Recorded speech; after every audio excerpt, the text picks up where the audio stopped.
სრულიად საქართველოს კათოლიკოს პატრიარქის ნათულთა გუნდი მორიგი სოლო კონცერტის ემზადება საღამო რუსთავში გიგალ ორქიფანიძის სახელობის დრამატულ თეატრში გაიმართება საგალობელი მაყურებლის წინაშე ახალი პროგრამით წარდგება და რა თქმა უნდა თემაზე სასწავლოთ გუნდის ხელმძღვანელი მაია მიქაბერიძეა ჩვენი სტუმარი დილომშვიდობის მოგესალმებით რას პირდებით მაყურებელს პირველში ვთქვათ როდის გაიმართება ვთქვით რომ ახალი პროგრამაა და მოკლედ ძალიან მალე შეგიყვარა თქვენ საზოგადოებამ გიცნობთ ყველა ამ არჩეულებრივ ნიჭიერ ბავშვებს ზოგი უკვე ბავშვიც აღარაა და მოზარდია და აი რას პირდებით ამ სოლო კონცერტით ხო უკვე მერვე წელი სრულდება 25 მაისს არის ჩვენი დღე როდესაც უწმინდესმა გვაკურთხა დაგლოცა დაბადების დღე საბადება და არსები დაბადე ხო ესეა და 24-ში აღნიშნავთ რუსთავის დრამატულ თეატრში საგალობელის სრული შემადგენლობა ეს არის სამი ჯგუფი სამი თაობა უკვე თაობა შეიძლება ვერ დავარქვა მაგრამ ის ახალი ბავშვები ვინც მოდიან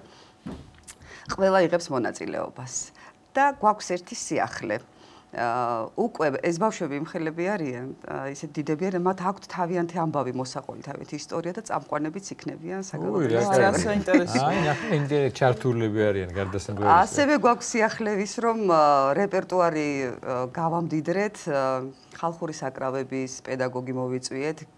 ძალიან კარგი ბიჭი ახალგაზრდა გიორგი შაროვი, რომელიც ჩაუდგა სათავეში ამ საქმეს და აი ეს შედეგიც ვნახოთ რა დაიდება. ასევე გვაქვს ქორეოგრაფიული ნომრებიც. დიახ, ჩვენი შესაძლებელი ეს არის სიახლე და ეს ყველაფერი შევძელით, მას შემდეგ რაც თეატრალურ უნივერსიტეტში გადმოვიდა ჩვენი საგალობელი სარეპეტიციო პარტიებს დაგვითმეს და მე აქედან მადლობა მინდა გადაუხადო თეატრალურ უნივერსიტეტს, რომ მოგცა ამის საშუალება უწყვეტი პროცესი მიმდინარეობდეს ჩვენი რეპეტიციები როგორ მიმდინარეობს ეს მოგვიყევით და გვინახი ხართ ხოთა შორის საკმაოდ მკაცრი ბრძანდები თორნიკე გეხმარებათ ხო თქვენთან ერთად არის თქვენი თორნიკე მანწკავა კი ერთად ვაკეთებთ ამ საქმეს არა მარტო თორნიკე მამაც არის ჩართული ამაში რამე მიქაბერიძე როგორც კონსულტანტი და ფაქტობრივად ოჯახური ტრადიცია ამ კუთხითაც გრძელდება ვართ ძალიან ისეთ ყოველდღიურ რეჟიმში შესაბამისად დილით ახლა ბავშვები იმიტომ ვერ მოვიდნენ რომ მე როგორ ესეთი აქტიური სარეპეტიციოც გვაქვს ხო და დაგითმეთ შემდეგ აუცილებლად უკვე ას მარტო ანუ ორ დღეში გვაქვს კონცერტი ფაქტობრივად ხო ნუ წინა საკონცერტო თან ახალი პროგრამით და სიახლეებით დაწუნებულიო როგორ რეჟიმში იქნებით ყველაზე პატარა მონაწილე ამ ხალხად 5 წლის არის ყველაზე პატარა და დიდი უკვე 18 წლის არის წარმოგიდგენთ წამყვანები 18 წლისები არიან ესე 16 კი. ეხლა რაშია საქმე? თვითონ ისე შეიკრა ეს მხოლოდ სიყვარული ტრიალებს მოგეხსენებათ ეხლა სადაც ეს ახალგაზრდები ამდენი წელი ერთად არიან ბავშვები ძალიან დიდი სითბო სიყვარულია მეგობრობა მათ შორის და მათი მეგობრები მოდიან ბევრნი უკვე არანათლულებიც შემოგვიერთდა გუნდში და ანუ სურველები სიმღერის და აი ამ ფერხულში ჩაერთო ძალიან ბევრი ახალგაზრდა და მოხარული ვარ რომ არა მხოლოდ პატარები და დედას კი არ მოყავს თვითონ თავიანთი სურვილით მოდიან და საკმაოდ ისეთი შეგვიყვარა მაყურებელმა და ეს დიდი სტიმულია ჩვენთვის მაიკო წლიდან წლამდე იზრდება პატრიარქის ნათლულების რიცხვით და ამის პარალელურად ასევე იზრდება მასშტაბი და რიცხვი თქვენი გუნდისაც. აი მე მახსოვს რომ თქვენ გქონდათ იდეა რეგიონებშიც ფილიალები დაგეარსებინა. სწორედ აი ეს ემსახურება ეს კონცერტიც რუსთავში, იმიტომ რუსთავიდან ძალიან დიდი მოთხოვნაა და ჩვენ ვესაუბრეთ მერია გვიდგას გვერდით და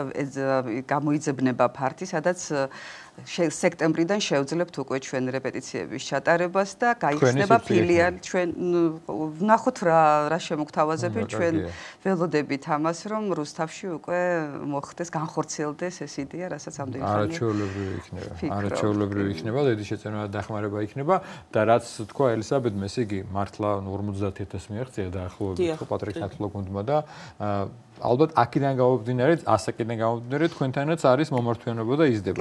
კიდე ერთხელ თქვა, არაერთხელ გვისაუბრია ჩვენს ეთერში ამაზე, მაიკო და ვინც შეიძლება აი ახლა მონათლეს სურვილი აქვს დარწმუნებული ბევრს.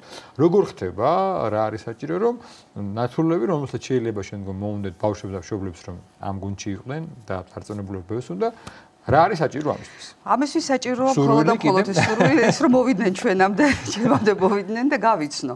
აი ახლა კარგი იქნება თუ სექტემბერში მოსვლის მსურველები ეხლავე მოვლენ და რაღაცა შედგება ჯგუფი წინასწარ. ჩვენ ვართ აღმაშენებლის 40 ნომერში, რომელიც არის გახლავთ თეატრალური უნივერსიტეტის მეორე კორპუსი, შაბათ-კვირას გვაქვს მეცადინეობები.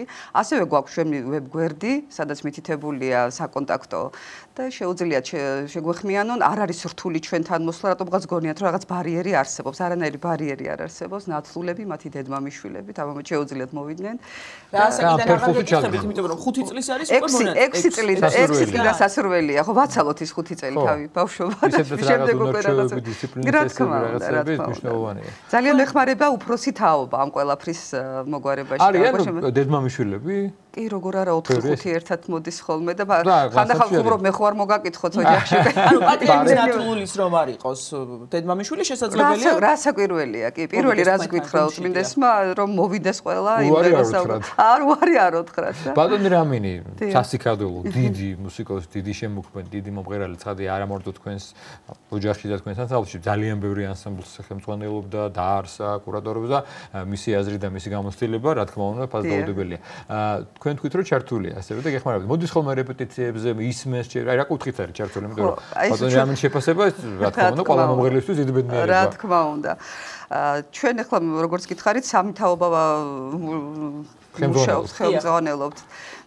მამა მოდის აუცილებლად ისმენს ამას და თავის რჩევებს ვითვალისწინებთ მის რჩევებსაც და რაღაცნაირად ისე ხდება. ალბათ ბედნიერი იქნება ბატონი რამინი, ბატონი რამინი ხო ბატონი ანზორის და ბატონი თემურის და იმ გვერდით დგა, ვინც ჩაუყარა საფუძველი იმას, რომ ეს შეეყარებინა და პოპულარული გაეხადა ქართულ. აი ის იმკის იმას, რაც დათესას. ეხლა ალბათ წარმოვიდგინე რომ ბედნიერია, რომ ამდენ პატარას უსმენს, რომლებიც აი ვეღარ იტევენ ანსამბლები და რეალურად მათი შრომა უკვე ფასდება ახლა და დიახ, აი მე აქედან ყოველთვის ვამბობ ხოლმე, რომ ჩემს პედაგოგთან, დიდ პედაგოგთან ანზორ ერქომაიშვილთან აი ამით მივდივარ, აი ამ საქმით და ყოველთვის რაღაც შედეგი რომ დაიდება ყოველთვის აი მადლობას ვეუბნები მას და თითქოს ის ყოველთვის არის ჩემს გვერდით და რაღაცა ყოველთვის მესმის თითქოს მისი რჩევებიც კი. მამას რაც შეეხება, ის ახლა საბედნიეროდ თვითონ უყურებს ამას, თვითონვე არის ამის მონაწილე, რამხელა შედეგი დაიდო, საიდან წამოვიდა იმ დროიდან, როდესაც ქართული სიმღერა სირცხვილიც მოგადგა. ო, რაღაც ემოციურია წარმოიდგინე. და ქართული სიმღერა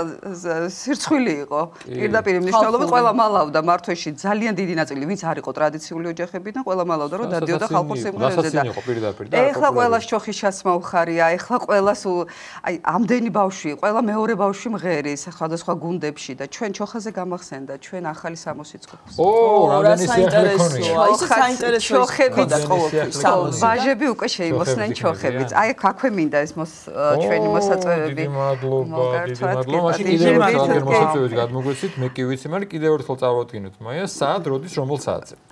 ქალაქ მე წავიკითხავ საათი.